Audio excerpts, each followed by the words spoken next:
తెలంగాణకు మొండి చేతి మాత్రమే. బీసీ బిల్లుకు ఓకే. స్థానిక సంస్థలు విద్యా ఉద్యోగాల్లో 42% కోటాకు కేబినెట్ ఆమోదం. వచ్చే అసెంబ్లీ సమావేశాల్లో వేరువేరుగా 2 బిల్లులు ప్రవేశపెట్టాలని నిర్ణయం. ఎస్సీ వర్గీకరణ బిల్లుకు కూడా గ్రీన్ సిగ్నల్.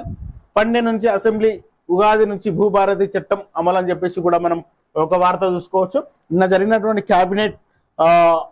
క్యాబినెట్ మీటింగ్ లో చర్చించినటువంటి అంశాలు. బీసీ బిల్లుకు ఓకేనంట. స్థానిక సంస్థలు విద్యా ఉద్యోగాలు 42% కోట కేబినెట్ ఆమోదం అని చెప్పేసి కూడా ఒక ప్రధాన వార్త చూసుకోవచ్చు. మీడియా సమావేశంలో మనం పొన్నం ప్రభాకర్, పొంగుల శ్రీనివాస్ రెడ్డి వెల్లడించినటువంటి విషయాలు. ఒక్కసారి ఈ బీసీ బిల్లు 12% రిజర్వేషన్ చెప్పేసి ఓకే అని చెప్పేసి ఎంతసేపటికి స్టేట్మెంట్లు ఇవ్వడం మాత్రమే కాదు, స్టేట్మెంట్లకే మిగిలిపోతున్నారు మీరు ఓకే అనుకున్న తర్వాత మరికి ఇప్పుడు ఎందుకు స్థానిక సంస్థ ఎలక్షన్లకు వెళ్ళండి. మీకు స్థానిక సంస్థలకు వెళ్ళే ధైర్యమే లేదు. మీరు ఎక్కడెక్కడో ఇవన్నీ ఏదో చేయడం కాదు, ఇంకేదో ఫ్యూచర్ ప్లాన్ అంట, ఏదో ఫ్యూచర్ సిటీ ప్లాన్ అంట, అవన్నీ తర్వాత అంశం. ముందుగా గ్రామాలలో అభివృద్ధి చూడండి. గ్రామాల్లో అభివృద్ధి లేదు, ఏం లేదు. ఎక్కడ ఏ గ్రామం చూసినా వాటర్ కొరతనే. ఏ గ్రామానికి పోయినా కానీ నీళ్ళ కొరతతో తీవ్రంగా ఇబ్బందులు పడుతున్నారు అక్కడ ఉన్నటువంటి జనాలు. ఇవన్నీ చూడండి. మీరు ఇంతసేపు మంత్రులు అని చెప్పేసి మీరు క్యాబినెట్ మీటింగ్ లో ఉంటారు, తర్వాత ప్రెస్ మీట్ లో ఉంటారు తప్ప ఇంకెక్కడ కనపడరు. పొంగులేటి శ్రీనివాసరెడ్డి, పొన్నం ప్రభాకర్ మాత్రం ప్రతి మీడియా సమావేశంలో ప్రెస్ మీట్ పెట్టి ఓన్లీ వాటికి మాత్రమే, జస్ట్ స్టేట్మెంట్లకు మాత్రమే పనికొస్తున్నారు తప్ప వేరే దానికి ఏం పనికి వస్తలేరు.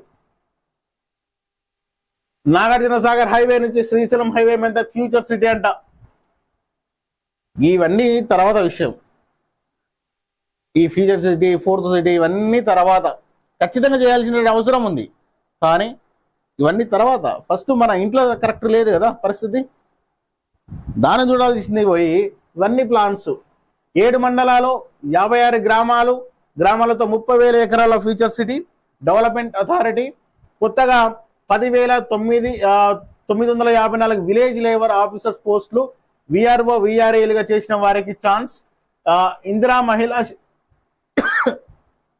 శక్తి మిషన్ టూరిజం పాలసీకి ఆమోదం.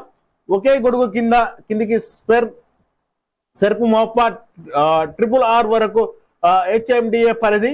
రెసిడెన్షియల్ ఎడ్యుకేషనల్ ఇన్స్టిట్యూట్ సొసైటీ పరిధిలో 495 పోస్టులు. డెలిమిటేషన్ త్వరలో అఖిలపక్ష భేటీ. టీటీడీ తరహాలో యాదగిరిగుట్ట ఆలయ బోర్డు. రాష్ట్ర మంత్రివర్గం కీలక నిర్ణయాలు. సీఎం అధ్యక్షతన దాదాపు 7 గంటల పాటు సమావేశం చెప్పేసి కూడా ఒక వార్త చూసుకోవచ్చు. ఒకసారి మనం మొదటి పాయింట్ చూసుకున్నట్టయితే నాగార్జున సాగర్ హైవే నుంచి శ్రీశైలం హైవే మధ్య ఫ్యూచర్ సిటీ అని చెప్పేసి కూడా మనకు ఒక వార్త చూసుకోవచ్చు. ఫ్యూచర్ సిటీ ఖచ్చితంగా నిర్మించాల్సినటువంటి అవసరం ఉంది. ఫ్యూచర్ సిటీ దాని ద్వారా తెలంగాణ అభివృద్ధి మరింత ముందుకు పోతుంది, ఒక అడుగు ముందుకు వేసేటువంటి అవకాశం కూడా కనపడుతుంది. కానీ మొదటగా మన గ్రామాలలో ఉన్నటువంటి ప్రజల సమస్యలు తీర్చండి.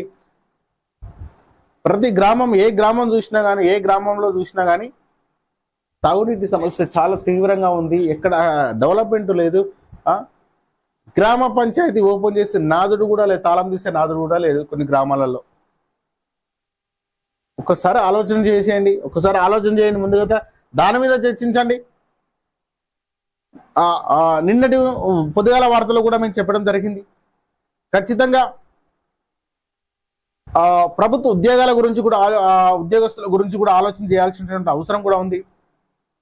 ప్రభుత్వ టీచర్లు కానీ, లెక్చరర్స్ కానీ ఎవరైనా సరే రేపు ఒంటిపూట బడులు ఉన్నప్పుడు అక్కడ తర్వాత ఏం చేయాలి, పిల్లలతో పాటు కూడా టీచర్లు వెళ్ళిపోకుండా ఖచ్చితంగా వారికి ఒక పకడ్బందీ ప్రణాళిక ప్లాన్ చేసి పిల్లల్ని ఏ విధంగా సర్కారు బడికి తీసుకురావాలని చెప్పేసి ఆలోచన చేసి ఒక ప్లాన్ ఇచ్చి ఆ విధంగా వాళ్ళకు ఒక పని చెప్పండి.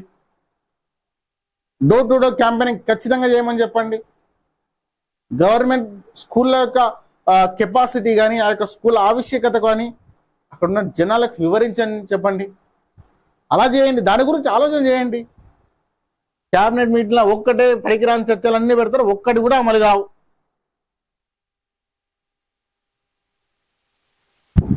ఉగాది నుంచి భూభారతి చట్టం అమలంట. తర్వాత 7 మండలాలు 56 గ్రామాలతో 30,000 ఎకరాల future city development authority.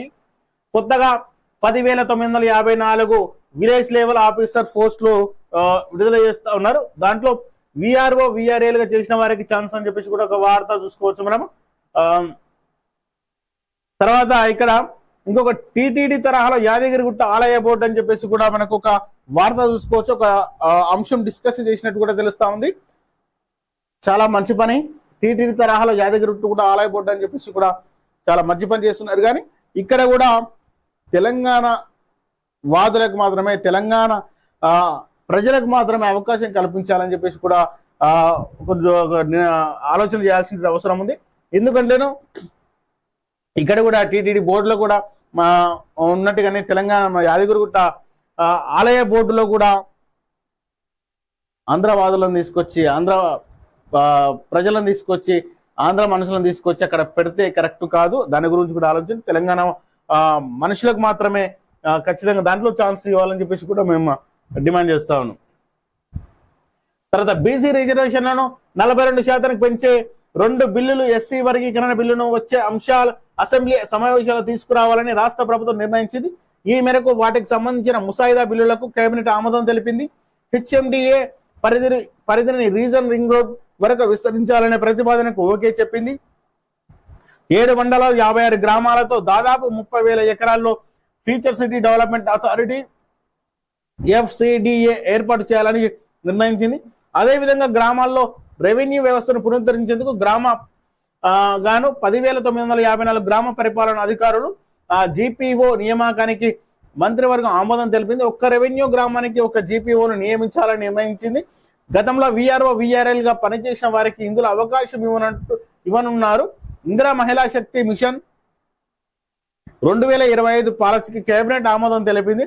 TTD board తరహా యాదగిరిగుట్ట లక్ష్మీనరసింహస్వామి ఆలయ బోర్డు ఏర్పాటుకు ఓకే చెప్పిందని చెప్పేసి కూడా అంటుంది. ఇప్పుడు ఒక్కసారి చూద్దాం. ఈ 10,954 గ్రామ పరిపాలన అధికారులు GPO నియామకాలు ఇవి ఎలా ఇప్పుడు గతంలో పనిచేసినటువంటి VRA VROలకు మాత్రమే అవకాశం కల్పిస్తారా, లేదంటే కొత్త నోటిఫికేషన్ ఇచ్చి కొత్త వారికి కూడా అవకాశం కల్పిస్తారా అనేది కూడా క్లారిటీ ఇవ్వలేదు అక్కడ. ఇక్కడైతే గతంలో పనిచేసిన VRO VRL గా పనిచేసిన వారికి ఇందులో అవకాశం ఉన్నట్టు చెప్పారు. ఆ 10,954 పోస్టులు మొత్తం వారికే ఇస్తారా, కొత్తగా నోటిఫికేషన్ ఇచ్చి కొత్త వారికి తీసుకునే అవకాశం ఉంటుందని కూడా క్లారిటీ ఇవ్వలేదు. ఒకసారి దాని మీద కూడా ఆలోచించాల్సిన అవసరం ఉంది.